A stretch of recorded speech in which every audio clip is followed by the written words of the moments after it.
मतदारांचा रोष 1 नोव्हेंबरच्या मोर्चामध्ये दिसू द्या। निवडणूक आयोगाचा भोंगळ कारभार पारदर्शकपणे तरुणांसमोर मांडा। राज ठाकरेंचे बैठकीत पदाधिकाऱ्यांना आदेश। तर ठाकरेंच्या शिवसेनेचा आज मुंबईमध्ये निर्धार मेळावा। आदित्य ठाकरे मतदार याद्यांमधील घोळासंदर्भात बोलणार। राहुल गांधींप्रमाणे मतदार यादीतील घोळाचं आदित्य ठाकरे सादरीकरण करणार। नाशिकमध्ये मनसेसोबत असेल तर फायदाच होईल। बैठकीत शरद पवारांसमोर कार्यकर्त्यांची भूमिका, तर स्थानिक पातळीवर नव्हे जिल्हा पातळीवर निर्णय घ्या, पवारांच्या सूचना। रवींद्र धंगेकरांकडून पुण्यातील जैन बोर्डिंगला भेट, तर जैन मुनी म्हणाले 1 तारखेपासूनच्या आंदोलनात सहभागी व्हा। जैन मुनींची भेट घेतल्यानंतर धंगेकरांचं वक्तव्य। मोहोळ यांनी गृहमंत्री अमित शहांची भेट घेतली। मुंबई विमानतळावर मोहोळ यांनी शहांची स्वागतापर भेट घेतली आहे। पुण्यातील जैन बोर्डिंग जमीन व्यवहार प्रकरणी मोहोळांवर आरोप। मी कोणत्याही व्यक्तीच्या किंवा पक्षाच्या विरोधात नाही। अमित शहांच्या आगमनामुळे जैन बोर्डिंगचा प्रश्न बऱ्यापैकी सुटतोय असं दिसतंय। तर शिंदेंचा शब्दही खरा ठरला, त्यांचे आभार मानतो। धंगेकरांकडून शिंदेंचे आभार। दुसरा अंक आता संपेल, तिसऱ्या अंकात मला बोलायचंय। युद्ध संपलेलं नाही, वाईट प्रवृत्तीबद्दल बोलत राहणार। अजूनही कुणात खुमखुमी असेल तर माझ्या विरोधात लढा। धंगेकरांचा नाव न घेता मोहोळांना इशारा। तर एचएनडीचे ट्रस्टी काही बोलायला तयार नाहीयेत। याबाबत ट्रस्टीची भूमिका गुलदस्त्यात आहे। राजू शेट्टींचं जैन बोर्डिंग जमीन वादावर वक्तव्य। जैन बोर्डिंग जमीन व्यवहारांमध्ये ट्रस्टींमधील मतभेद उघड। चकोर गांधींनी एचएनडी ट्रस्टचा राजीनामा दिला। चकोर गांधी यांचा पत्राद्वारे दबाव टाकल्याचा दावा, तर अर्धवट माहितीच्या आधारे सही घेतल्याचाही चकोर गांधींचा आरोप। पुण्यातील जैन बोर्डिंग जमीन व्यवहार रद्द, सूत्रांची माहिती, तर विशाल गोखलेंची व्यवहारातनं माघार घेतल्याची माहिती। गोखले बिल्डरकडून ट्रस्टींना जमीन व्यवहार रद्द करण्यासाठी पत्र। ट्रस्टी देखील जमीन व्यवहार रद्द करण्यासाठी सकारात्मक। जिल्ह्याचे पालकमंत्री जैन समाजासोबत पक्षपात करतायत। 17 तारखेला निघणाऱ्या मोर्चाआधी त्यांना निमंत्रण पाठवलं होतं, ते का आले नाहीत यावर माझा आक्षेप। जैन मुनी गुप्तीनंदीजी यांची टीका। संपूर्ण डील रद्द झाली तर जल्लोष करू, अन्यथा उपोषणाला बसू। 1 तारखेपूर्वी सरकारनं या प्रकरणावर मार्ग काढावा। जैन मुनी गुप्तीनंदी महाराज यांचा इशारा। जैन बोर्डिंग जमीन व्यवहार रद्द होण्यात सर्वांचं श्रेय, जनतेचं आंदोलन काय करू शकतं हे आपण पाहिलं। धंगेकरांनी हे प्रकरण शेवटपर्यंत उचलून धरलं, हेही महत्त्वाचं। पुण्यातील जैन बोर्डिंग जमीन व्यवहार प्रकरणावर संजय राऊतांची प्रतिक्रिया। उद्या निकाल द्या आणि जमीन समाजाची जागा त्यांच्या नावावर करा, रोहित पवारांची मागणी। तर जैन समाजाचं मंदिर पाडून मोठी इमारत बांधायची होती, रोहित पवारांचा आरोप। साताऱ्यातील महिला डॉक्टर आत्महत्या प्रकरणामध्ये मोठी माहिती समोर। आत्महत्येपूर्वी प्रशांत बनकर, गोपाल बदनेशी व्हॉट्सअॅपवर संवाद। दरम्यान सुसाईड नोटमधील महिला डॉक्टरचं हस्ताक्षर आता तपासलं जाणार। आरोपींना पोलिसांनी ताब्यात घेतलं, अधिकचा तपास सुरू। राज्य महिला आयोगाच्या अध्यक्षा रुपाली चाकणकर फलटणमध्ये, तर बंद दारात रुपाली चाकणकरांनी रुग्णालयाच्या अधिकाऱ्यांसोबत चर्चा केली। सातारा पोलीस अधीक्षक तुषार दोशी सुद्धा बैठकीसाठी। मुख्यमंत्र्यांनी फलटण प्रकरणामध्ये क्लीन चिट द्यायला नको होती। फलटण आत्महत्या प्रकरणाचा मुद्दा अधिवेशनात उपस्थित करणार। खासदार रजनी पाटील यांची प्रतिक्रिया, तर रजनी पाटील यांनी महिला डॉक्टरच्या कुटुंबियांची भेट घेतली आहे। सुषमा अंधारेंचे माजी खासदार रणजित निंबाळकरांवर गंभीर आरोप। फलटणमधील पोलीस स्टेशन कोण हाताळतंय, सुषमा अंधारेंचा सवाल। माजी खासदार रणजित निंबाळकरांनी अनेक ऊसतोड मजुरांना मानसिक त्रास देऊन मारहाण केली।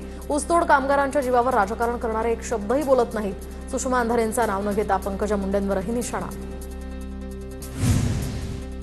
फलटणमधील डॉक्टर तरुणीच्या आत्महत्या प्रकरणी किशोरी पेडणेकर पोलीस महासंचालकांच्या कार्यालयात, तर विशेष पोलीस महासंचालक निखिल गुप्तांना ते निवेदन देणार। महिला डॉक्टरांनी कधीच पोलिसांकडून त्रास दिला जातोय याबाबत सांगितलं नव्हतं। डॉक्टर अंशुमन धुमाळ यांची माहिती, तर महिला डॉक्टरांनी लेखी किंवा तोंडी तक्रार केली नव्हती। डॉक्टर युवराज करपे यांची माहिती। फडणवीसांना फलटण आत्महत्येच्या प्रकरणाकडे गांभीर्यानं पाहता आलं असतं, पण राजकारण करण्यासाठी फडणवीसांना कालचा कार्यक्रम महत्त्वाचा वाटला। फलटण महिला आत्महत्या प्रकरणी संजय राऊतांची मुख्यमंत्री फडणवीसांवर टीका, तर पीडित मुलीला आत्महत्या करण्यास भाग पाडलं गेलं, राऊतांचा आरोप।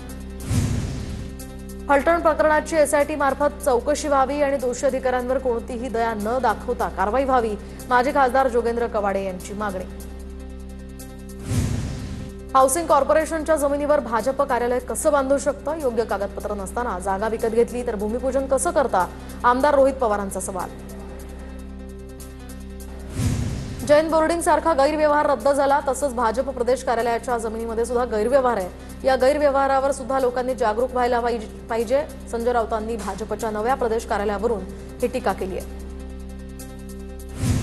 संजय राऊत हे नेहमीच नकारात्मक बोलतात। त्यांना फक्त 12वीचे मंत्री शिकलेले आहेत, तर आम्ही कार्यकर्त्यांसाठी कार्यालय बांधतो, तुमच्यासारखे मातोश्री बंगले बांधत नाहीत। भाजपचे माध्यम प्रमुख नवनाथ बन यांची राऊतांवर टीका। रोहित पवारांच्या निवडणूक आयोगाच्या आरोपांमध्ये काहीही तथ्य नाही, त्यांनी बेछूट आरोप करणं टाळावं, अन्यथा तोंडघशी पडण्याची वेळ येते। विधान परिषदेचे सभापती राम शिंदेंची रोहित पवारांवर टीका। खासदार विशाल पाटलांमध्ये जातीयवादाचा किडा आणि हा किडा जर वळवळत असेल तर तो ठेचावा लागेल। भाजप आमदार गोपीचंद पडळकरांची खासदार विशाल पाटलांवर टीका। जयंत पाटलांनी सांगली जिल्ह्यातील सर्व नेत्यांना माझ्याशी बोलायचं नाही असं सांगितलंय, पण सिंह एकटा असतो, कळपात येत नाही। भाजप आमदार पडळकरांचा जयंत पाटलांना हिटोला। दंगेकर आणि निलेश नवलखा यांच्यामध्ये जैन बोर्डिंग संदर्भात भेट। निलेश नवलखा यांनी मुरलीधर मोहोळ यांच्यावर केले होते आरोप। जेएनडी वसतिगृह विक्री प्रकरणी पुरंदर तालुक्यातील नीरा या ठिकाणी जैन बांधवांचा मुका मोर्चा। पोलीस प्रशासनाला दिलं निवेदन, तर हा व्यवहार रद्द करून 7/12 दुरुस्त करण्याची मागणी। निवडणुकीच्या तोंडावर परभणीमध्ये हालचालींना वेग। काँग्रेसच्या माजी महापौरांच्या घरी ठाकरेंच्या सेनेचे आमदार राहुल पाटील यांची लाडू तुला, तर चर्चेला उधाण। नालासोपाऱ्यात 49 मतदारांच्या नावासमोर पती आणि वडिलांच्या रकान्यात एकाच व्यक्तीचं नाव। मतदार यादीतील घोळ समोर। वडिलांच्या जागी नाव असलेला प्रवीण देवधर हा व्यक्ती भाजपचा पदाधिकारी असल्याचा निलेश देशमुखांचा दावा। उद्धव ठाकरे 5 ते 8 नोव्हेंबर दरम्यान मराठवाडा दौऱ्यावर, तर नुकसानग्रस्तांना मदत मिळाली की नाही याचा आढावा घेणार। प्रत्येक दिवशी 5 ते 6 गावांमध्ये जाऊन ठाकरे शेतकऱ्यांशी संवाद साधतील। कर्जमाफी होईपर्यंत आंदोलन मागे घेणार नाही, बच्चू कडू आक्रमक। कर्जमाफीचे लेखी आश्वासन मिळेपर्यंत माघार नाही, कडूंची भूमिका। तर बच्चू कडू हजारो ट्रॅक्टरसह नागपूरच्या दिशेनं रवाना। कर्जमाफीसाठी बच्चू कडूंचा उद्या नागपुरात भव्य मोर्चा। मोर्चाच्या आधी बावनकुळेंकडून बच्चू कडूंना बैठकीचं निमंत्रण। बच्चू कडू शेकडो ट्रॅक्टर घेऊन नागपूरकडे रवाना। जळगावच्या पाचोरा तालुक्यामध्ये पुन्हा मुसळधार पाऊस। सोन नदीला पूर, तर कळमसरा या गावातील मुख्य रस्त्यांवर साचलं पाणी। वेचणीला आलेला कापूसही भिजला। नाशिकच्या मालेगावमध्ये अवकाळी पावसाचा कहर। अवकाळी पावसानं डाळिंब बागांना मोठा फटका। अवकाळी पावसामुळे डाळिंबाचा मोहर गळून पडला, शेतकरी चिंतेत। हिंगोलीमध्ये पैनगंगा नदी पात्रावरील बॅरेजेसचे दरवाजे न उचलल्यामुळे शेतकऱ्यांच्या शेतात पाणी शिरलं। विद्युत मोटारीसह कापून टाकलेल्या सोयाबीन सुद्धा पाण्यात। दोषींवर कारवाई करण्याची शेतकऱ्यांची मागणी। जळगाव जिल्ह्यातील कापूस उत्पादक शेतकरी दुहेरी संकटात। कापूस खरेदी केंद्र सुरू नाही, त्यातच आता वेचणीवर आलेला कापूस अवकाळी पावसानं खराब झालाय। गोंदियामध्ये अवकाळी पावसामुळे कापून ठेवलेल्या धान पिकाचं मोठं नुकसान। कापणीनं झालेलं धान पीक अवकाळी पावसामुळे शेतात आडवं, तर 4 हेक्टरवरील धानाचं पीक पावसामुळे मातीमोल। माढ्याच्या वाडाची वाडी या गावाच्या शेतकऱ्याच्या केळीला परदेशातनं मागणी। केळीची इराणला निर्यात, तर बालाजी काळे असं या तरुण शेतकऱ्याचं नाव। पहिल्या खेपेत 20 टन केळीची इराणला निर्यात। धुळे जिल्ह्यामध्ये शेतकऱ्यांकडून कांदा लागवडीला सुरुवात, तर कांद्याला चांगला भाव भेटेल या आशेने कांदा लागवड। धुळ्यात सुद्धा यंदा मुबलक पाणीसाठा।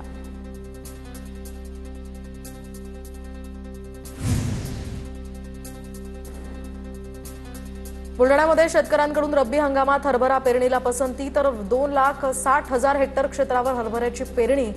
दरम्यान यंदा रब्बीच्या पिकांसाठी पूरक पाणीसाठा। जयसिंगपूरमधील उदगाव टोल नाक्यावर मित्राच्या वादातनं तरुणाचा खून। एकाच आठवड्यामध्ये 2 खून झाल्यामुळे जयसिंगपूरमध्ये खळबळ। लखन बागडी असं मृत तरुणाचं नाव। गोंदियाच्या देवरी प्रभागामध्ये क्रमांक 2 आणि 8 मध्ये मध्यरात्री चोरट्यांनी तब्बल 8 घरं फोडली। सोनं, चांदी, लॅपटॉप आणि रोख असा लाखो रुपयांचा ऐवज लंपास। घटनेची देवरी पोलीस ठाण्यामध्ये नोंद। चाळीसगाव कन्नड मार्गावरील रांजणगाव फाट्याजवळ दरोडा। डॉक्टर कुटुंबाकडून 1.25 लाखांचा ऐवज लुटला। रांजणगाव फाट्याजवळ 7 ते 8 दरोडेखोरांचा हल्ला। मनमाडहून मुंबईला जाणाऱ्या पंचवटी एक्सप्रेसमध्ये प्रवाशांची प्रचंड गर्दी। तिकीट असून सुद्धा गर्दीमुळे बसता न आल्यानं प्रवासी लासलगाव रेल्वे स्थानकावर अडकले। मनमाड मुंबई दरम्यान विशेष ट्रेन चालवण्याची मागणी। सिंधुदुर्गात ओंकार हत्तीचा वावर लोकवस्तीत, नागरिकांमध्ये यामुळे भीतीचं वातावरण. हत्तीकडून बागायती आणि भातशेतीचं मोठं नुकसान.